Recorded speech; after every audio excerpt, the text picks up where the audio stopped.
the government needs to rethink its approach to this particular problem. It is just not practical to put one small part of our neighborhood under restrictions and expect that things would work out. What would happen the next day when that neighborhood is open up? How is it going to be protected? How are the people in the rest of Nairobi going to be protected from the other areas now that have silent carriers of the disease? Tusidanganyane kwa hili janga halipo. Kuwa lipo, lakini haiwezekani serikali kujaribu kufanya jambo bila kuweza kuwahusisha wale watu wake, itakuwa haiwezi kusaidia. Na itakuwa ni bora waweze kutuambia wazi ya kuwa walipoanza hii lockdown tulikuwa tunadhani idadi zitakuwa ni hivi, baada ya wiki 2 tulikuwa na nia na madhumuni na maombi ya kwa idadi itaweza kufika hivi, lakini baada ya wiki 2 hizi tumeona kiwango ni hiki. Hawajaweza kuelezea jambo lile, tayari washafunga na wada kuweza kufunga tena wiki 2 nyingine. Hizi sehemu, na wala sisemi ya kuwa pengine ni dini fulani inakuwa target, lakini nataka kuelezea tu ile socio-economic impact yake. Tumekuwa katika mwezi wa Ramadhani, watu katika mwezi huu katika hii lockdown chakula ni mara moja kwa siku. And on to some rather interesting story here. 5 robots have been introduced in Rwanda as a new system that will help in the fight against COVID-19. The humanoid robots donated by the United Nations Development Program will help Rwanda minimize the risk of infections among healthcare workers. Dana Iriza tells us more. The 5 robots named Akazuba, Ikirezi, Muiza, Ngabo and Urumuri have the capacity to screen 50 to 150 people per minute. Some of the roles that these smart anti-pandemic robots have to play in the COVID-19 patients' facilities include mass temperature screening, monitoring patient status and keeping medical records of COVID-19 patients. The Rwanda Health Minister, Ngari Daniel, says that the robots will fasten service delivery and help protect the lives of health workers. In the use of these robots, for 1 month, they will be completely trained. They can use it properly. They can even conduct some maintenance and repair some if there is any problem. So we have a month for training and transfer of capacity. And we are in the process of getting more, like those that will be helping us to disinfect public space where there are so many people arriving. We're in the process of getting them soon. Probably we'll be inviting you to come and see. The robots come as a result of a collaboration between the Rwandan Ministry of ICT and Innovation and the United Nations Development Program, UNDP. The Ministry of ICT in Rwanda notes that the COVID-19 situation in the country has called for technological measures and innovations in order for the pandemic to be fully combated.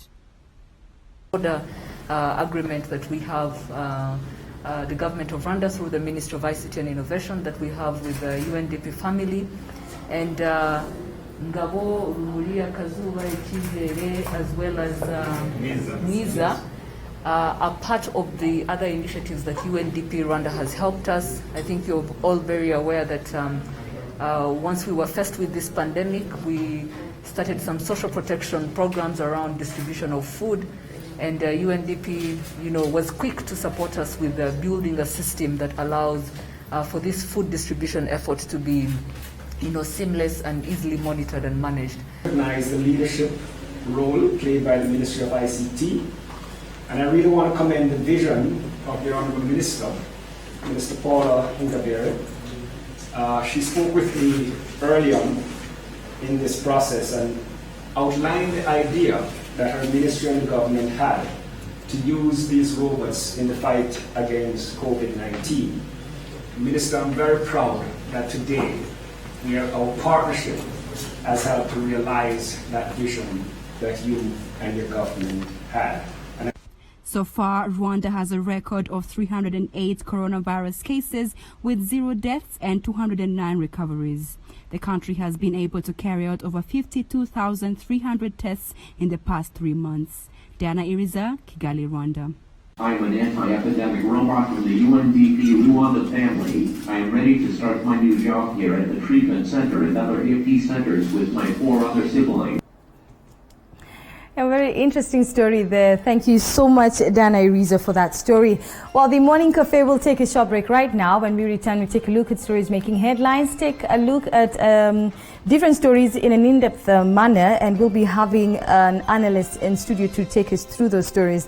But remember also, we have a lot more lined up for you in the entertainment bit, and we'll be having a couple of people in studio to talk to us about the Kenyan sound. That's on entertainment. I don't want to say too much, so you better stay tuned. Don't go too far. We'll be back shortly.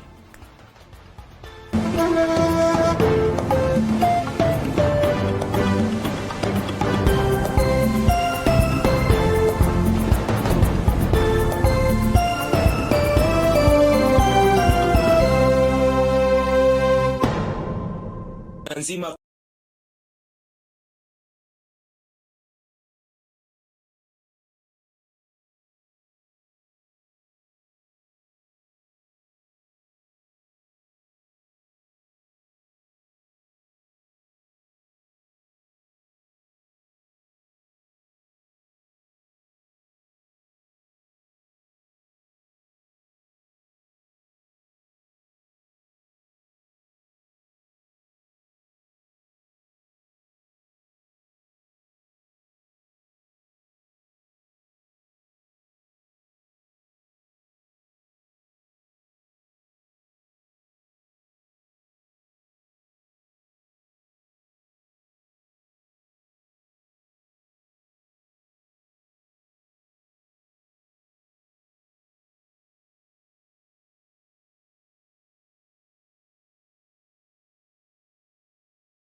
Welcome back. If you just joined us, this is the Morning Cafe. My name is Leah Ngari. I want us to take a look right now at some of the stories making headlines. And I have with me in studio via Skype, Brian Mutie, who is a policy and governance expert. And he indeed will be helping us understand some of these stories and what's happening. Brian, of course, we were with you earlier on. Thank you for staying on.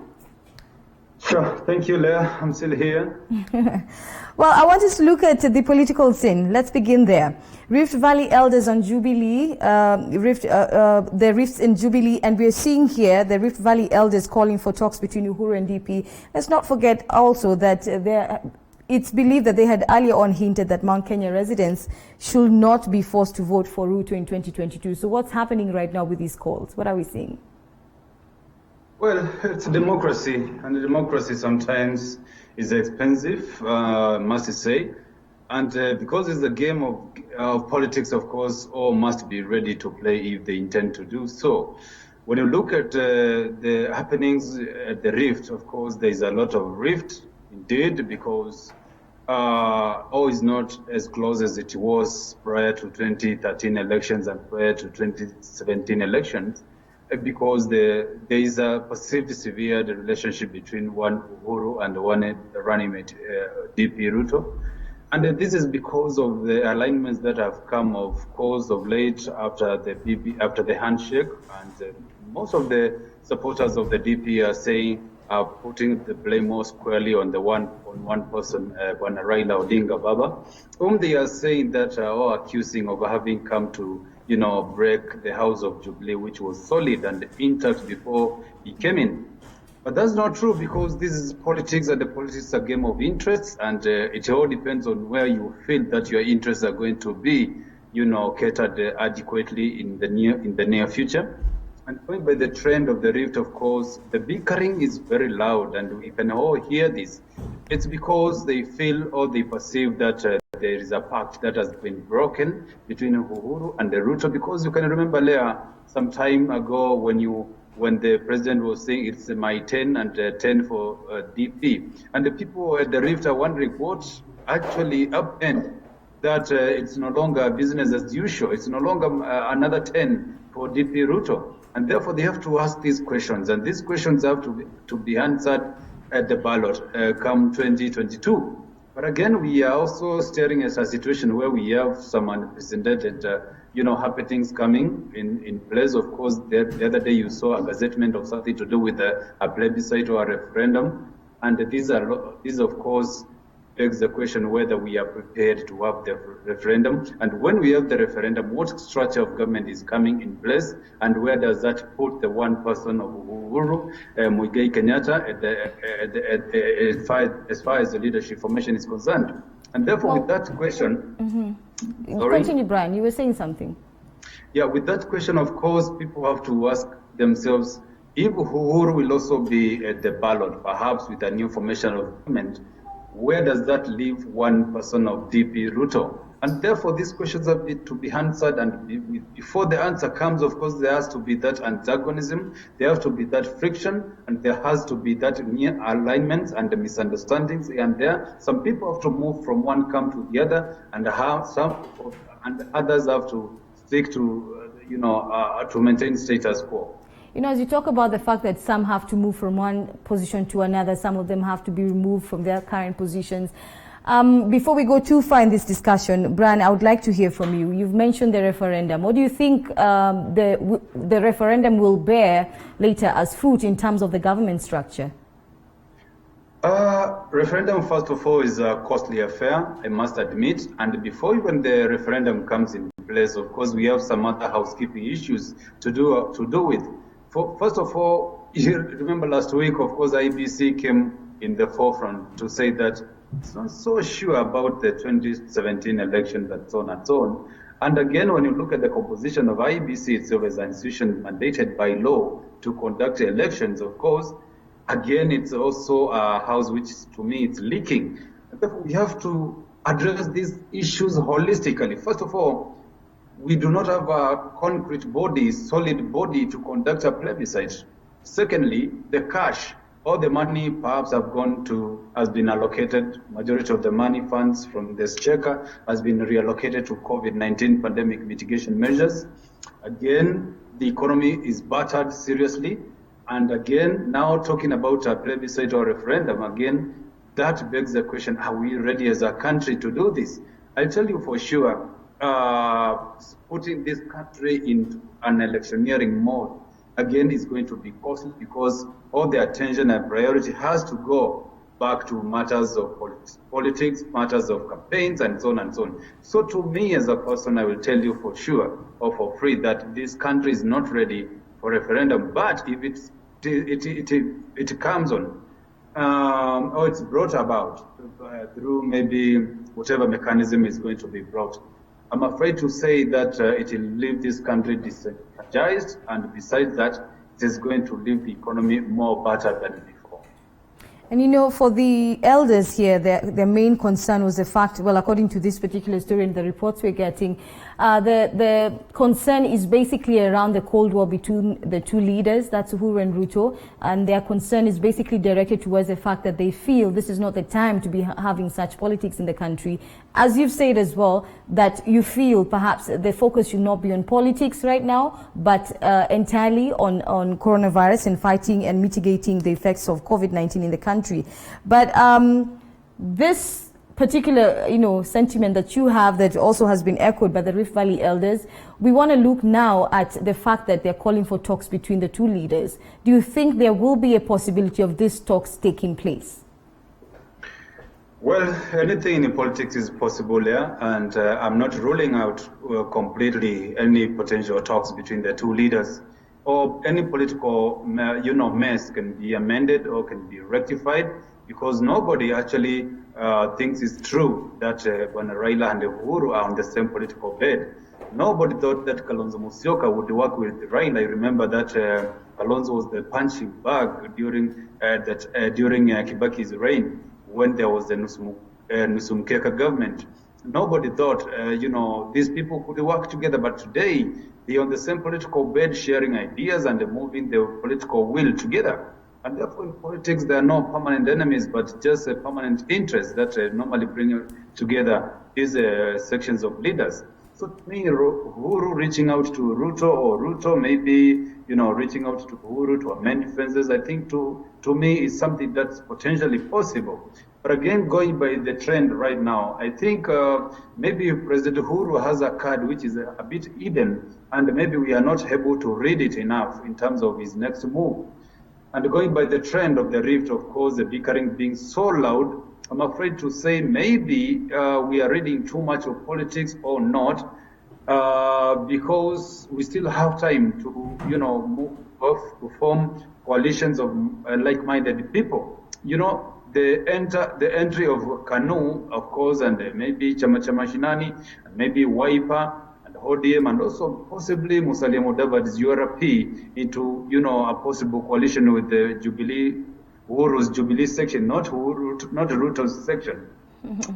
Of course, it begs a question of where the country is heading to, mm-hmm. because the law first of all, does not recognize such coalitions, because we are operating on a purely presidential system where mm-hmm. you cannot just pick, members from the opposition and bring them into government without, changing the constitution, because this is not a parliamentary system. Parliamentary system, you can pick a member of parliament anywhere and bring him as part of your government. But with a pure presidential system, I'm afraid to say, maybe the law somewhere will be bent to do that. All right. Another story here, Brian, the Senate Deputy Speaker, that's Kithure Kindiki. Some believe, well, most believe that he's on borrowed time. Others say that he's on borrowed time because he has disrespected the president in the past. What do you think about this particular story? Is he really on borrowed time?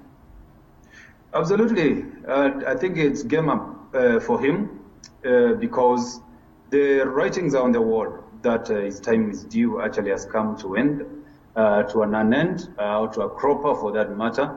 And his nemesis as a result of his own self-infliction, because at some point, as I alluded in my previous discussion, at some point he went, mute, and of course, he could not participate holistically in the Jubilee matters as a party member, as a senior party member, and he's one of the persons who actually is on history, having participated in the construction and the development of the Jubilee Constitution and its manifesto. And this is a very, very key person in the initial formation of Jubilee. But at some point, he came to, go quiet. People were asking, oh, where is this professor? And answers were not forthcoming. And that raised questions about his loyalty. Until at some point that he was touted to be a potential DP's president come 2022. And that's where actually his loyalty was actually, brought into perspective, that he is not a pro-Uhuru, but a pro-DP side on the same camp. And that, of course, potentially brought him to a potential chopping board. And that's why today, as we are talking, of course, the motion to be brought in Parliament is actually all about him, and is indeed, as you rightly put it, on borrowed time. And why would you say he's on borrowed time? Well, when you go by the trend of the host of one Kipchumba Murkomen and one Susan Kihika, if that's anything to go by in terms of how it was executed, then I'm afraid to say that the same modus operandi will be applied, and this might, leave one Kindiki, of course, ousted, because numbers do not lie. President Uhuru has the numbers in the House, he has the influence, he has, of course, the intimidation bit of it, because those who were perceived earlier to be on DP's camp are now, singing to the tune of the president, because they have read the Riot Act, of course, and they are afraid that they might lose their parks. Some of them, of course, are nominated, like the likes of Madam, what's the name of this, lady, Millicent Omanga. If that strength brutal, but nowadays she's withering, she's wobbling, she's neither here neither there, but she would want to preserve her position in Senate, and all the parks and the loans and the mortgages that she might have taken to be protected, she has to sing to the tune of the wife of the piper. Mm-hmm. Well, Brian, I know your picture seems to be having a little bit of a problem. I know my team is fixing that right now. I know it's being fixed, but I know you can hear me, Brian. I think we may have lost him. Brian, are you there? Hello, Brian. So basically, we're looking at some of the stories that are making headlines across the local scene. And at this moment, we were looking at a story here touching on the Senate Deputy Speaker, that's Kithure Kindiki, the fact that many people are saying he's on borrowed time. And we know that Brian there was mentioning a few issues regarding the same story, talking about what he thinks. And Brian does indeed say that Kithure Kindiki is on borrowed time. Brian, good to see you back. Sure. Thank you so much, Leah. Sorry for that. I think I'm doing tethering because my Zuku is not quite stable. It's okay. Now being on Safaricom, people are calling me, and therefore that disruption, of course, is very possible. Sorry about that. It's all right.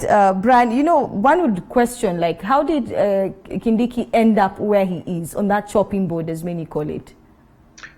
Well, first of all, he remains as a senator for Tharaka Nithi, and as much as he's still actively elected and has not been recalled by his people, or he has not been, impeached by Senate, I think he still remains as the bona fide leader in terms of Senate representation for the people of Tharaka Nithi, and perhaps now it will give him some more voice to articulate himself.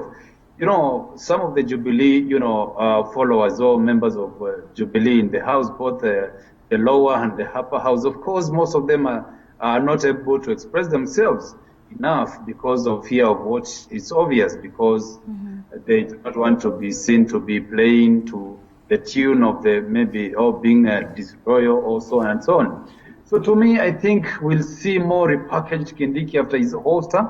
We'll see more vocal. We'll see him coming out more strongly, and we'll see him taking the right side of the political side that he has chosen, and that's the support of one DP Ruto. To me, I think that's one of the issues that we are going to see in the name of that Professor Kindiki. And secondly, we are also going to see, more people coming out strongly to declare their stand. And of course, those who are bickering, those who are withering, those who are wobbling on where they need to declare their loyalty, of course, they are going to cement their position. First of all, we are heading to 2022 elections. We are heading to formation of new coalitions. Maybe there will be a new Jubilee, or maybe there will be Jubilee Reloaded, or New Jubilee Kenya, or maybe a new different party, but it's not the Jubilee that we are talking about today. And one person who is going to be in the thick of things in drafting the new formation on the side of DP Ruto is this big asset called one Professor Kindiki, who is going to be a very focal person. He might be a running mate. Of course, Ruto has to look at the numbers. Of course, it's not so much an attractive package when it comes to numbers from Tharaka-Nithi, which is a small constituency, and maybe the Tharakas and a few Marians would support that kind of pact. But going by the numbers, of course, is not going to be an attractive package.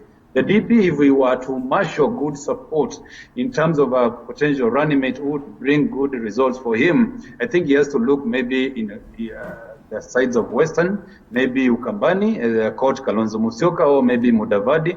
Those are key potential running mates whom the DP can be attracted to in terms of drafting them as their potential running mate from those sides. Well, let's move away from matters politics, Brian.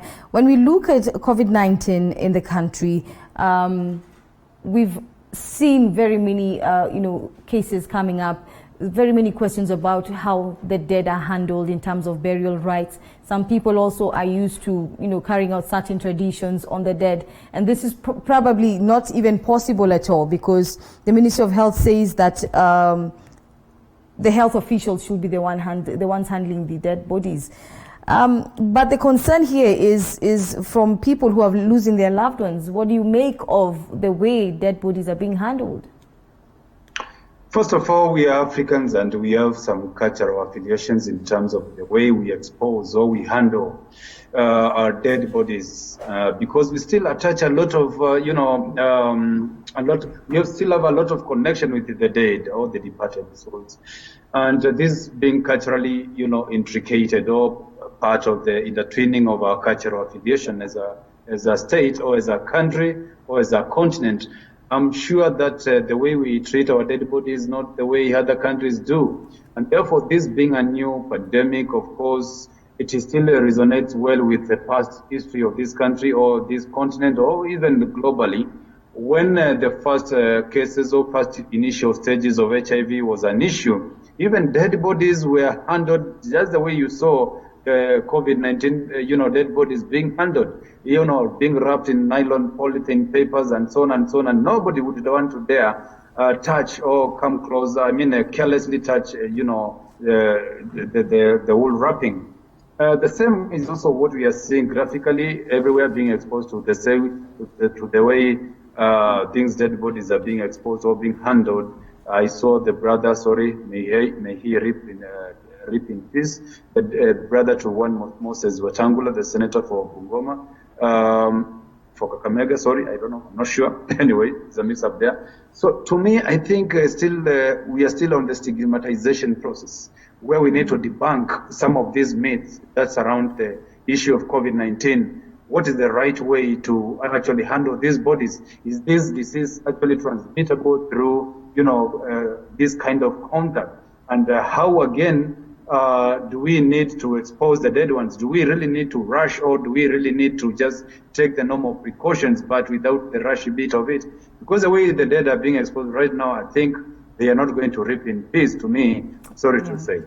And I know that the World Health Organization basically said that in its guidelines has stated that at least the relatives should not kiss or touch the body, That's I don't know, may appear understandable. And we have to also remember there's a way in which people bury their dead.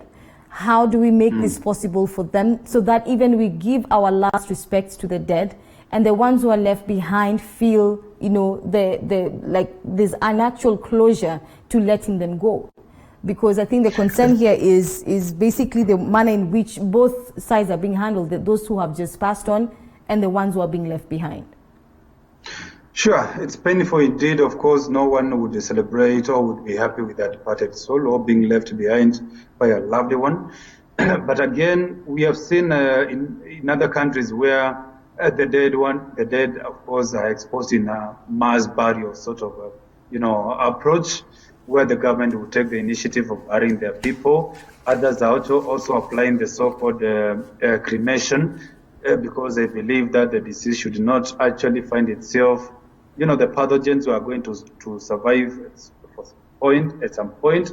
And no one is actually, there's no enough research to tell us actually how long this virus can survive even after in the soil, and whether after the dead have been buried, the disease can come out after some time, after the bodies or the soil has been eroded with water, washaways and so on, upstream and so on.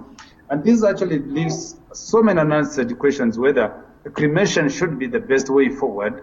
And World Health Organization need to come out clearly and do some more research and inform the masses about the best way to expose these bodies. To me, I think it's still a bleak area. And again, even going by the issue of masks, there was also that kind of a dichotomy in terms of diverse views about the use of masks.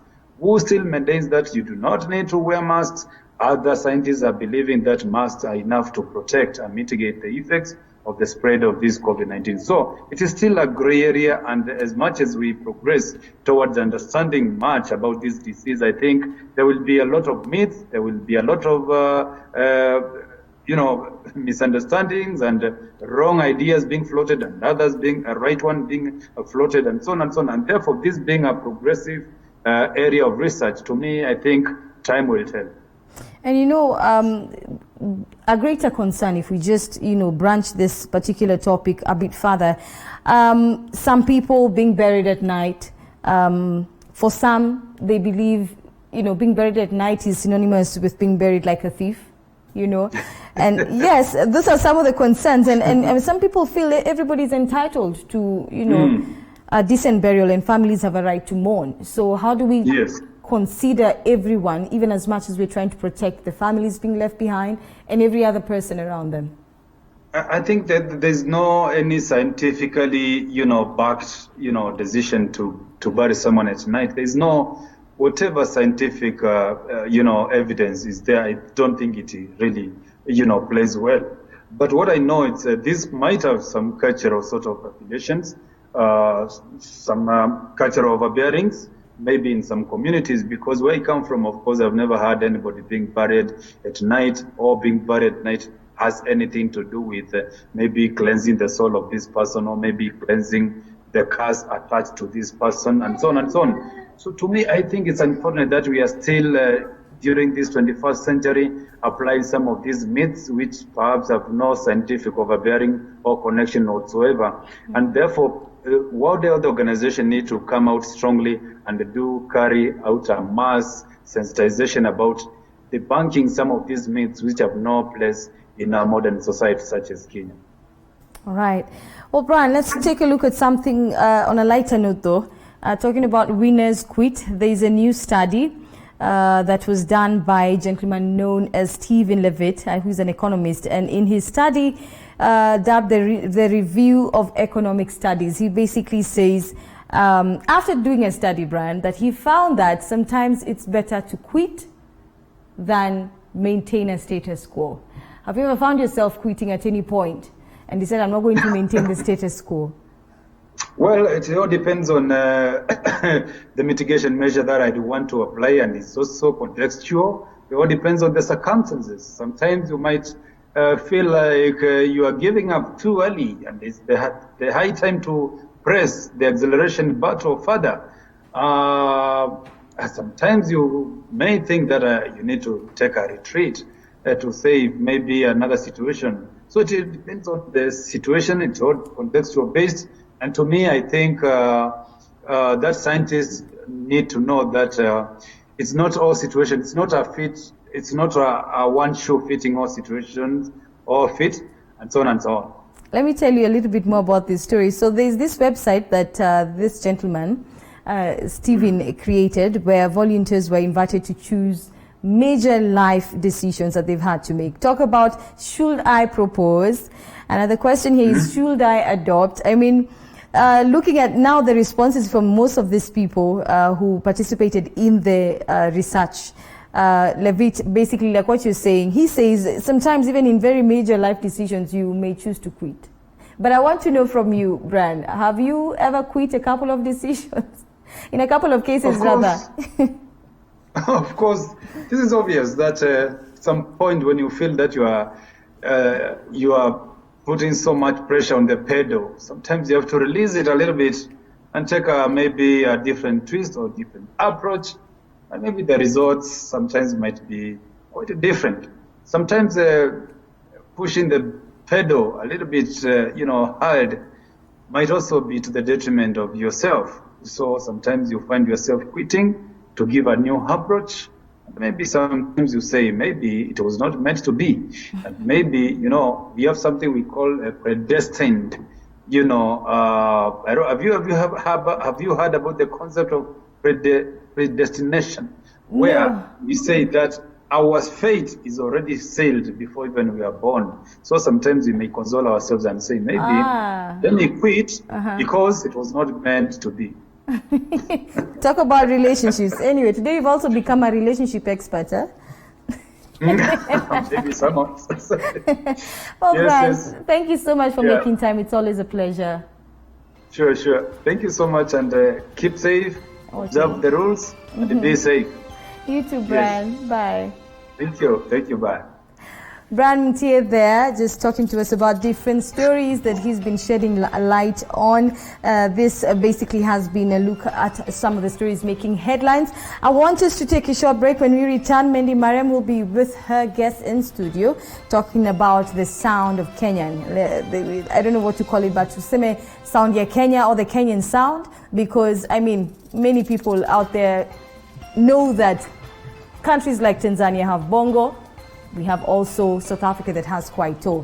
But the question is, what is Kenya's sound? And that's what Mendy wants to find out today with her guests in studio. Quite an interesting lineup of guests, so don't go too far.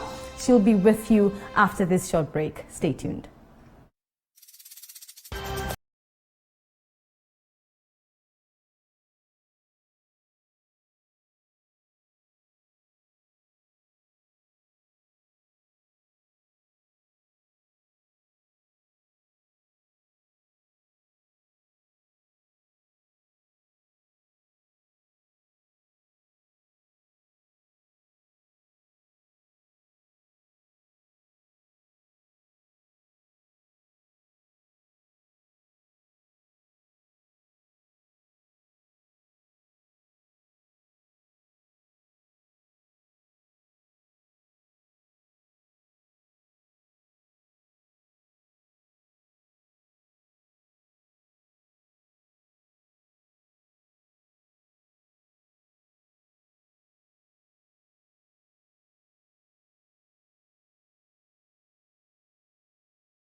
people, this is Morning Cafe Entertainment. My name is Mendy Mariam, and just as we had communicated to you earlier, today tuko na wase kwa studio who are going to be enlightening us about the revolution, or rather evolution of the Kenyan sound.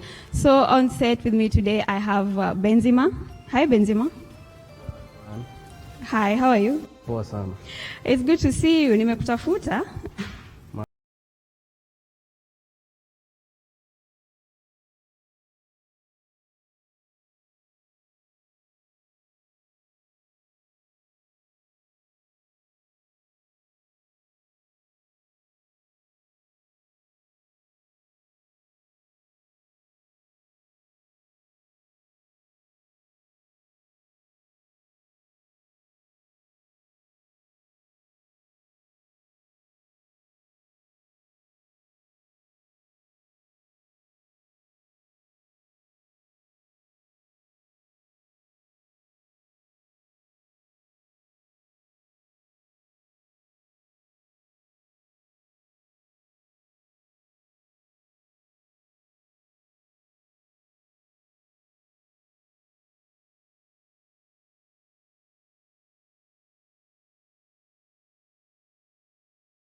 Ni vijana kama sisi wenye tumenang'ana na muziki for some time. So yeah, content ni chafu. Lakini watu wanapenda kitu chafu. So tunaweza sema tunapatia wase Kenya wanataka in terms of content. Unasema ni chafu. Is it being expressive? Does it mean that it's more daring? How do you think from what you produced before? Unaona saizi, what do you think about that? Is it daring? Is it expressive? Or secondly, you express too much? And that's the content that people want. What do you think? It's not something new, as in terms like even I think Charles Darwin believed music as a form of expression. Mankind that acquired first as a seduction, something for seduction. Music was used for seduction. So throughout history, we've seen artists wanna come up now, controversial songs. So from, you can say Madonna, from the days of Madonna, even Kenyan musicians. Lady Gaga. Yeah. So even like Nonini, when he came out with Manzi wa Nairobi, then there was Mtoto Mzuri, Kuta Vitu, actually produced those two songs, Kuta Vitu na Mtoto Mzuri. So the message has always been the same. People have been talking of the same thing. It's just that maybe now, that's why I'm saying they are more expressive, maybe uoga, but something that has been there. Okay, Benzima, alafu tutatoka sasa kwa lyrics and content. Tuende sasa kwa beats. Ukisikiza hizi ngoma za kitambo kidogo, zone stuff, what do you think about the beats? Zilikuwa zina work for hiyo saa. Yeah, but saizi vitu zimechange. Quality imekuwa much more, I think quality imekuwa much more better. Yeah. For me, I think it's louder, it's much more. Sijui kingia kwa klabu tu na unaijua. Because yeah, so I think they did a good job, but they did. I feel like your time, you know, even technology nini haikuwa zina nini venye zikuwa, lakini venye zilikuwa zinafaa. Yeah. But si tumekam, imebidi tuonyeshe kiasi venye zinafungwa. Sasa je, might je unasikia tunaonyeshwa hapa. Which beat ama which kind of genre do you think it last longer? Is it like zamani wa Nairobi na hizo Nameless and katika kulikuwa Isa, Pilipili, hizo, you know, those kinds of jams, which beat ama which sound do you think it last longer? So Genge Tone sahi iko, but in terms of lasting, which one do you think? What I can say, Genge Tone, I don't think it's just a wave na itapita, and the kind of music, your beat, if that's the beat you're talking of, then your beat, it's Genge Tone is Mumbaton. There's a genre called Mumbaton, which was I think it was formed in 2008 by an American DJ. It's a fusion of house music and reggaeton. Yeah. So most of the Gengeton songs, ukisikia 80% of the tracks musikianga hapo actually ziko lifted from Mumbaton. So I wouldn't say there's so much creativity in terms of production. I'll disagree with Benzama akisema wanazifunga, but I don't think there's a lot of creativity in terms of production. But Kapuka, what I would say, Kapuka has been there, and these other genres zimekam, like there was a period watu walikuwa wanadis Kapuka, wanasema oh beat ni tu Kapuka this tu. But as time went on, the world reverted back to this Kapuka, unaona? Yeah.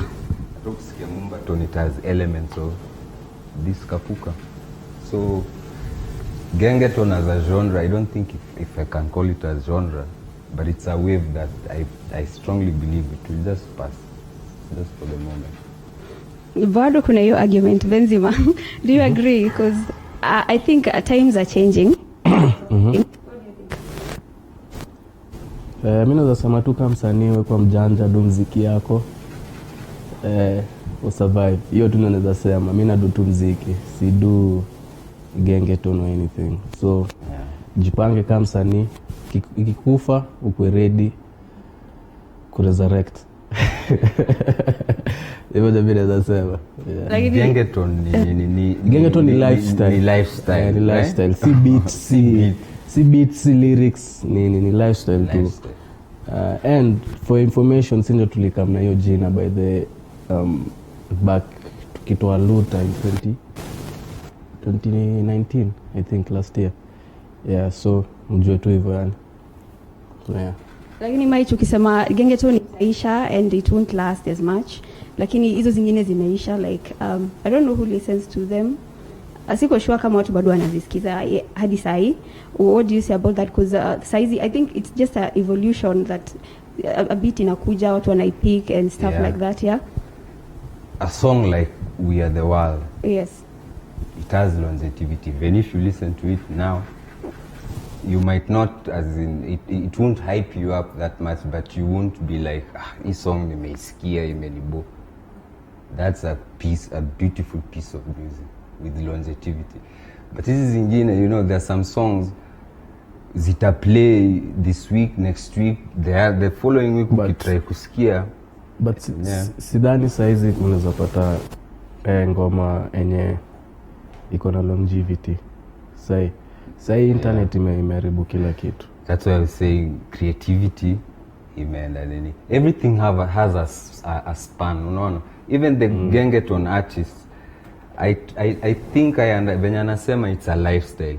So ni state of mind, you can say ni state of mind. They'll grow out of it, unaona. Ata move na utapata they start doing different kinds of music. Pia si tulikuanga hivyo. That's what I'm saying. It's a thing, it's a stage you pass by. So everything has a span. So pia gengeton ita the same way kapuka ili nini, everything will just someone has to come up with something new at the end of the day. Okay, so Benzima, tuambie about Toto. Is it Photomoto? Tuambie about Photomoto. And Pia, you shed light on, lately you've been doing jams, you've done Photomoto, you've done Kasheshe. You've done, is it Stories of Vanessa also? Yeah, you can tell us about that. Kwanza niambie about Stories of Vanessa. Stories of Vanessa? Yeah, tuambie about it. Stories of Vanessa ni demtu alivunja moyo. So I was looking for a way to be open, and I don't know how to explain to you. I feel like kuna venye mtu upatanga energy from someone. Sijui kwa nanipata energy yenye inaweza kufanya uandike vitu better. So Stories of Vanessa is just motivation which I take from someone and I put it on paper. So yeah. Are you planning to do more solo projects without a chunglo? Yeah, Stories of Vanessa inafika hadi episode 10. Hadi kuna anniversary napanga kufanya. I can't wait. Kasheshe uongo. As you see, nilikuwa nimefungua page yangu. I have my own personal page. So for that page specifically, I want it to be about the truth basically. So nitakuwa naongea tu za vitu zinafanyika yani basically. So yeah, Photomoto, Notiflow big up. Hiyo ilikuwa song tulifanya tu recent, nimetoa juzi. Iko trending pale number 8. Yeah. Thanks for the support guys. Naweza sema tu ilikuwa idea. Nilikuwa nataka kufanya for some time na nilikuwa nimekaa nao kwa phone sana. So nikahala tu Notiflow tukaifanya one time. Yeah. Ukahala Notiflow. Is there something between you guys, or is it just business? Is it just music? It's just business, just to clear the air. Yeah, it's just business. Okay. All right. It's just business. Nothing is going on. Yeah. So Mike, turudi kwako. Ulikuwa unaniambia you've worked with Arrow Boy.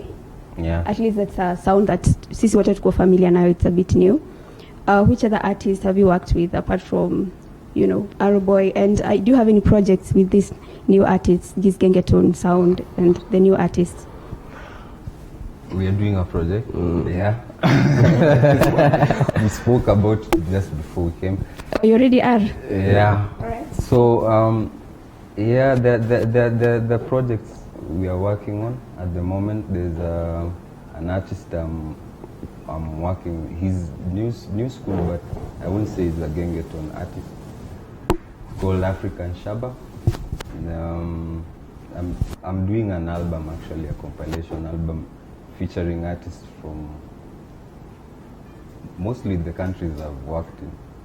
So we're also trying to bring another sound as well. It's all about creativity. You can never say venye anasema yani, just do you.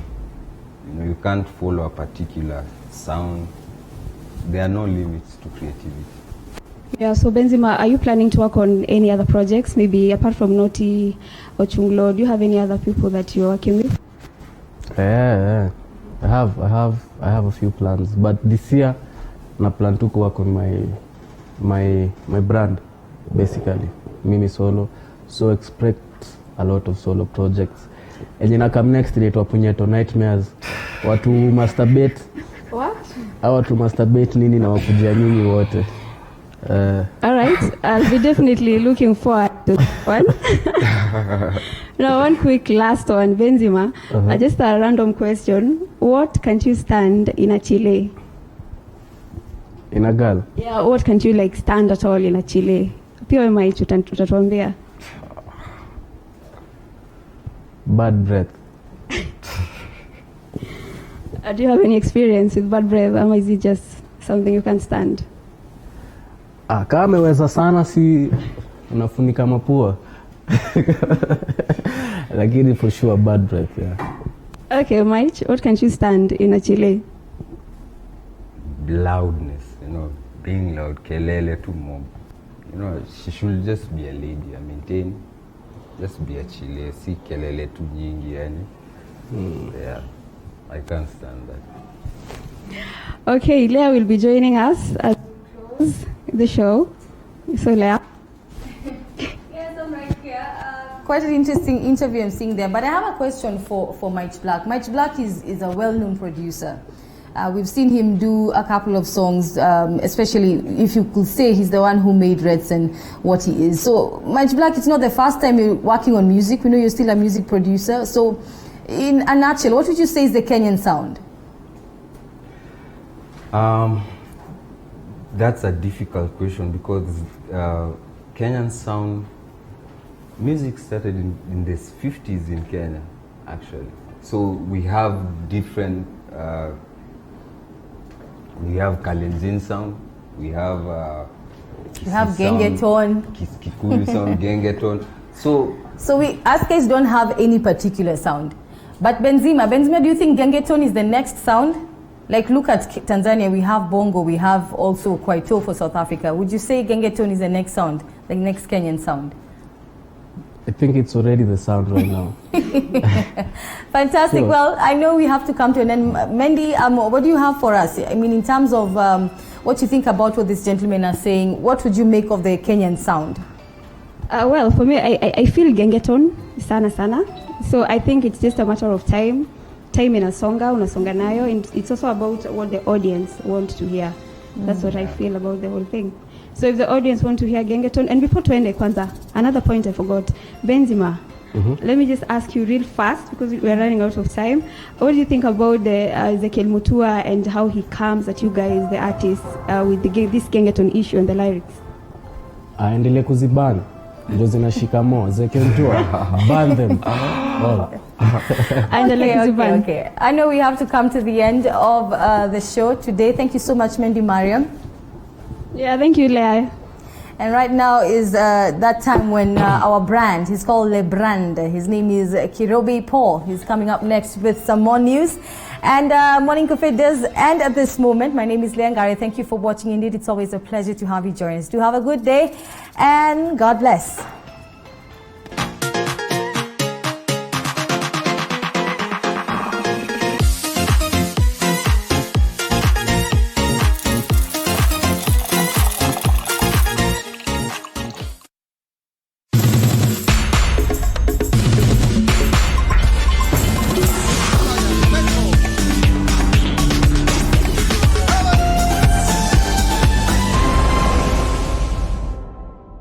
Welcome to the Kenya Spelling Bee Season 2. What can we expect? Some of the words will also be very tricky.